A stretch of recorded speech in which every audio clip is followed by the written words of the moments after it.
Hey, where's my stuff? My husband looked pale, thinking this can't be happening. I see that you have a very unusual hobby of sending someone's belongings without permission, so I did the same. It's funny, isn't it? Hope you're happy. Worried that he would faint, my idiot sister-in-law grimaced at me. I have suffered from these two more than enough. It's my turn now, so brace yourself. My name is Maya. I'm a 30-year-old secretary. I've been working hard all my life. I had a fateful encounter and married my husband Jason a year ago. He has two sisters who are 2 years older and 6 years younger, so he knew how to treat women. I fell for his loving and caring manner. However, there's one person who's been troubling me since the beginning of our marriage. It's his younger sister, Jasmine. She got a job after graduating from college, but I quit because it just didn't seem right for me. You know what they say, the first 3 months are crucial, right? She quit her job after only 3 months. She's moving from job to job after that. When she came to visit me for the first time, "Whoa, what a tidy house. You're good at cleaning. I'm the youngest, so I'm not good at housework. How amazing. I admire you." I wasn't particularly as good as she thought. Jason suddenly told me that night that she was coming over, so I cleaned up the house in a haste. I didn't feel bad for being praised by her, although I wondered that being the younger had to do with cleaning skills. I was happy to see her, who was bubbly and cheerful. I also liked the idea of having a younger sister-in-law as I was the only child. That day, she came over at 2 p.m. and didn't show a sign of leaving until 6 p.m. I wanted to get ready for dinner, so I mentioned, "Well, I'm gonna start cooking dinner." I hoped she would get a hint and leave, but I got an unexpected reaction from her. "Yay, can I watch it? I love watching people cook." Seeing the twinkles in her eyes, it was hard for me to say no. "Sure." I forced a smile. She wasn't interested in helping me, but just watched the whole time. I guess that she planned to eat with us at that point and kept cooking. "I've been living alone, and it's lonely to eat by myself. When I lived at home, I had my parents and siblings. It tasted better to eat with someone else." Jason overheard her comment. "Well then, come for dinner with us once in a while from now on. Your place is close to here. We were feeling lonely with just the two of us. Isn't that right, babe?" That's right." I wasn't really keen on it. Jasmine wasn't a bad girl, but we were still newlyweds and we both worked. I valued our private time having a meal together. I enjoyed eating what I prepared and talking about the day's events with each other. It seemed I was the only one who thought so. I was a little disappointed, but there was another reason why I could not refuse. My in-laws lived about an hour's drive. When we got married, my mother-in-law asked me, "My oldest is very independent and reliable, but the younger two grew up more carefree. Please take good care of Jason." I was so taken by her concerned tone of voice that I was obliged. I had not realized that my in-laws were pretty strange people at that point. I tried to think that having Jasmine over for dinner once in a while wasn't such a big deal. Contrary to my thought, she started to show her thick skin the next day. When I came home exhausted from working overtime, I was absolutely stunned by what I saw. "Oh, Maya, you're home at last. I'm starving. I can't wait to eat." Jason and Jasmine were lounging on the sofa. There were some leftover snacks on the table, and even some crumbs were littered on the floor. I wasn't OCD, but I was not happy to find that she came over without my permission and made a mess. On top of it, she asked me to hurry up and make her dinner as soon as I got home.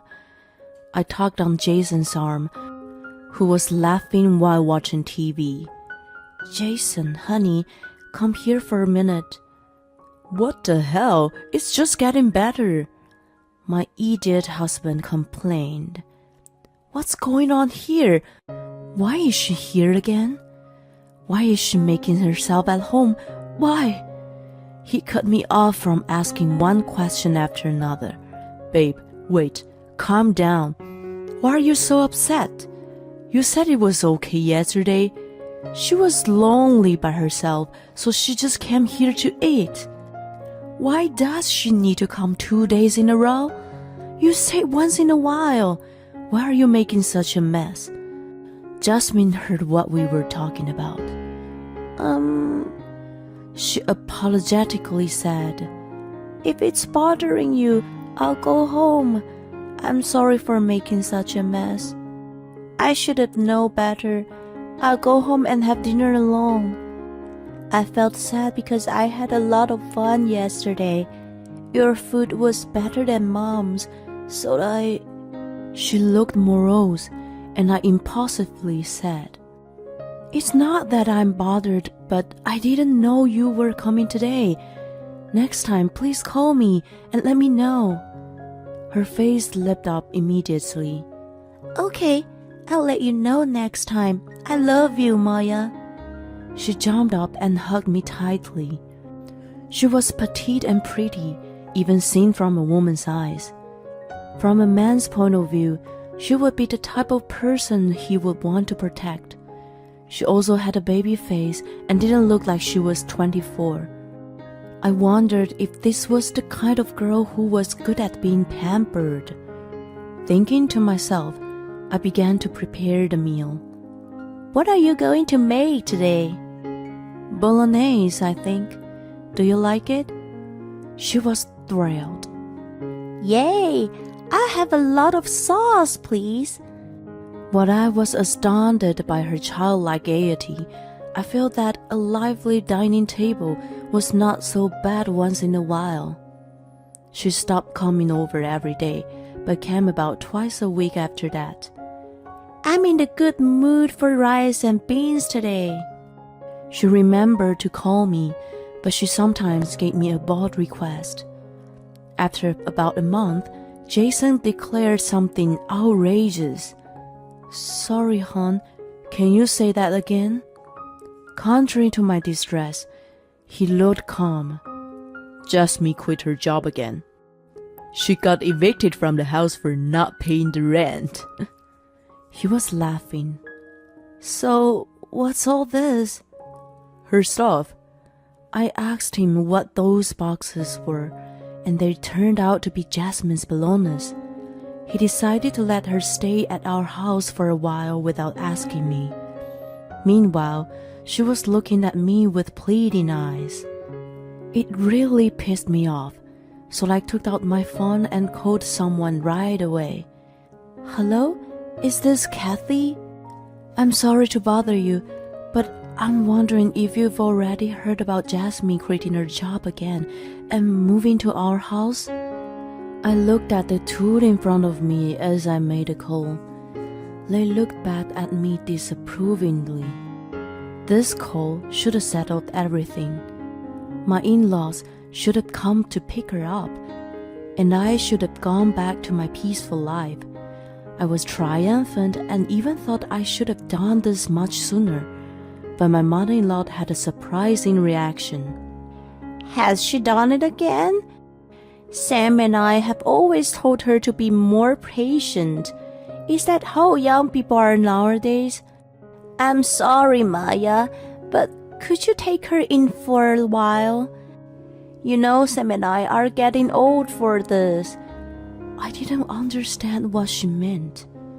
No, I can't do that. Why would I take her in when she has your house to go back to? Please come and pick her up. I might have said it a little too sternly, but I had no regrets. I always thought that my in-laws were too lenient with their children. She was 24 and a grown woman. They were too indulgent. Kathy was reluctant and passed the phone to Sam. Hi, Maya. I beg you to let her stay there. You are an only child, so maybe you don't understand. Siblings are supposed to help each other. Now is the time, isn't it? He tried to admonish me in a gentle tone, but what he said didn't make sense. While I struggled to argue, Jason and Jasmine smirked at me. I was even more infuriated, but the last straw was Sam's next remark. Jasmine is quite childish, sweet and adorable, you know. Think of it as an exercise in parenting. By the way, I'm disappointed that I haven't heard the good news from you yet. I realized that it was pointless to speak to my in-laws and hung up the phone. From the frustrated look on my face, Jasmine must have felt confident that her parents were on her side. Thank you for your help, Maya. I was annoyed that she was easily getting her way. But I have a condition. I can only let you stay for 2 weeks. You can't stay longer than that. We don't have money to support an extra person. If you haven't found a job and a new place by then, you're going back to your parents' house. Understood? Jason will be your guarantor for the apartment, of course. She gave me a look of reproach, but I had made a great compromise in my own way. I wondered if she wanted us to support her. Unbelievable. And honey, why do you always decide things on your own? If you keep doing that, I have my own plans. In a situation like this, Jason usually apologized to me right away, but that day was different. He must have wanted to show his dignity as an older brother to his sister. You are heartless. She's in trouble. I wasn't pleased to hear him call me that. To him, she was his sister, but to me, she was unrelated. Besides, if I continued to exploit her, it would not do her any good.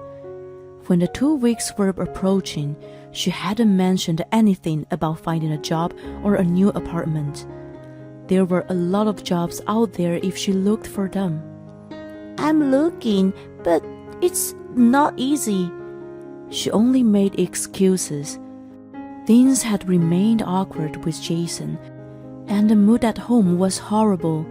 It seemed he was over-attached to Jasmine, and there were many days when they ate out together and came home late. When the promised 2 weeks were up, they pissed me off even more. I didn't feel well and took a leave from work that day. My friend had told me a terrible truth the day before. As I sat alone in my quiet room in the daze, I thought back on everything that had happened. What was my married life about? I even wished it had never happened. Jason and Jasmine came home together in the evening and showed no care for me. Babe, I need to talk to you. I thought Jasmine had finally found a job, but he announced another insanity. The reason you don't want her to stay here is mainly due to the living expenses, right? We thought about it, and why not have Jamie live here too?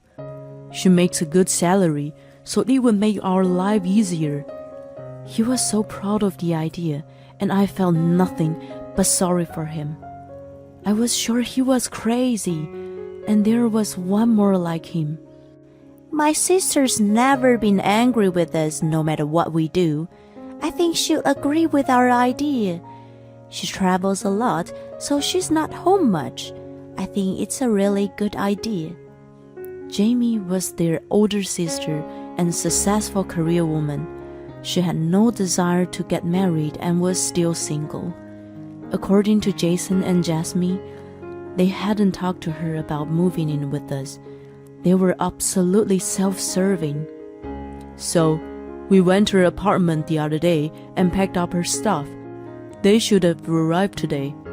Jason looked around the room. They're not here. I sent them back. They gave me puzzled looks. A few days ago, I contacted Jamie to see if she could help me since my in-laws were unreliable. She was on a business trip but made time to talk to me. Hey Maya, I was just about to call you too. I was truly surprised to hear what she had told me. I got a call from the manager of my apartment. He said Jason and Jasmine had come to pack my things for the move on my behalf. He is an old man and a little unreliable, so he let him in. What are they up to? She, of course, complained to the manager about it. Jason apparently showed him his driver's license and talked him into letting him in. Still, it was absolutely outrageous, and I felt nothing but sympathy for Jamie. Jason and Jasmine act like criminals out of desperation. I explained to her about my situation and what her parents said. I've put up with it because they are my family. But I've reached my limit. I have an idea. The delivery came in the morning at good timing. There were a few boxes, and in addition, it was cash on delivery. She's not home right now, and I don't have cash on me. I'll have her call you later. I declined to receive them and then contacted Jamie immediately. She said she would go to the branch on her way home from the business trip. Since Jason was the one who shipped the boxes, she would drag him out with her. Jamie was pretty upset, you know. I thought she didn't get angry with you guys. By the way, I'm moving out of this house. If you want to live with your little sister so badly, go ahead and live together. It's been 2 weeks. Remember what I told you? If things don't change, I have other plans. I'm divorcing a selfish person like you. Then Jasmine spoke up. Jason, let's do as she says. You have me, we both lived here, and I'll get a job. Well, you might have to look after me for a while, though. That would be impossible, Jasmine. I simply stated the truth, and she pouted at me.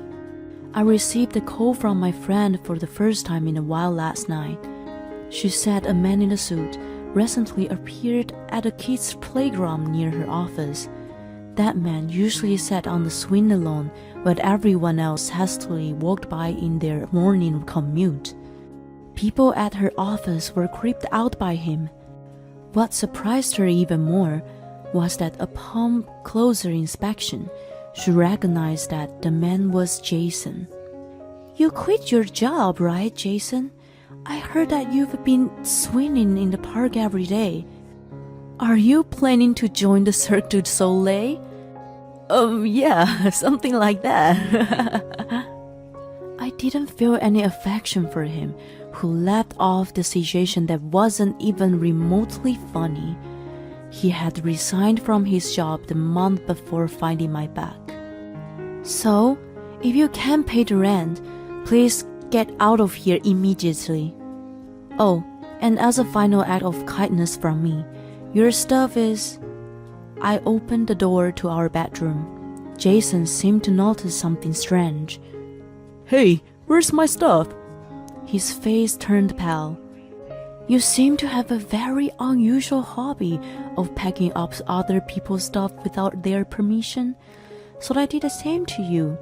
It's funny, isn't it? I hope you're happy. As he fell to his knees, Jasmine rushed to his side with a worried look and glared at me sharply. Were you guys planning to leave off of Jamie and me? You idiots! You told me that you had been working at your company for 2 years. Well, Jamie said you were actually jobless for a long time. I bet the reason you quit was just that you got tired of working. You, brother and sister, are just like each other. I must have hit the nail on the head, and he looked down, avoiding eye contact. At that moment, the doorbell rang. I had asked someone to come over. I invited the person into the apartment. "How much trouble do you two have to cause Maya? You guys are beyond redemption." Jamie stood with her arms on her hip, her legs apart, and glared at the two siblings. They were taken aback by her fury that they had never seen before and were frightened by her. "Criticism is proof of care, you know. Do you know what? I don't get angry with you guys. I've stopped expecting anything from you morons. But not this time. You troubled Maya. You better brace yourselves." She took them back to their parents' house by force. 1 month later, Jason and I had filed for a divorce, and I was having a coffee with someone. "So, Jamie, what happened to those two after that?" Waking up at 4 every morning to do physical labor." She laughed and explained more. After moving back to their parents' house, Jason complained to his parents as expected. "Take it easy on your brother, Jamie. You're being too harsh. I'm sure he can find a job again. You're his older sister, so you should help him until then." Her mother was still talking nonsense. Jamie shrugged her off and mentioned some magic words. Then she abruptly changed her attitude. "Jason, Jasmine, listen to your big sister." Her mother scolded them in a panic. She couldn't stop giggling, so I asked, "What? What did you say?" "I just told her I was going to stop spending money. You know, my parents had been nagging me to give them money ever since I'd started working. They even showed up at my office once. Thanks to them, I've been living in a dingy apartment." I could see that they wouldn't have hesitated to do such a thing. In the end, Jason and Jasmine were sent to a relative who was a farmer in the countryside. Now they get up at 4 a.m. every morning to help with the farming. There is no entertainment or anything around, and they've already tried to escape several times. Of course, they've been caught and brought back each time. When my uncle was told about the trouble they caused, he was very motivated to correct their rotten behavior. Well, I don't think people change that easily. By the way, you're leaving for Hong Kong next week, right? She's been transferred to the Far East and won't be returning the States for a while. She's determined not to send any money to her parents from now on. When she told them about it, they called her heartless and selfish. I thought they were despicable for taking a lot of money from her for a long time. After losing her financial help, they will probably have to live on the shoestring from now on. I had given up on life, but this was a good opportunity to break it off. Thank you, Maya, and I'm really sorry about my stupid brother. I hope you meet a truly nice guy someday and be happy." She laughed with a big smile on her face. Since then, I have moved and welcomed a new family member. She is a Chihuahua, and I named her Coco. She is very independent like a cat and has a snobby attitude, but that's what makes her so cute. "Coco, let's go for a walk." The morning air always feels good. While on the walk I meet people, and I'm thankful for the new encounters. A lot has happened, but I'm going to forget the past and enjoy my new life.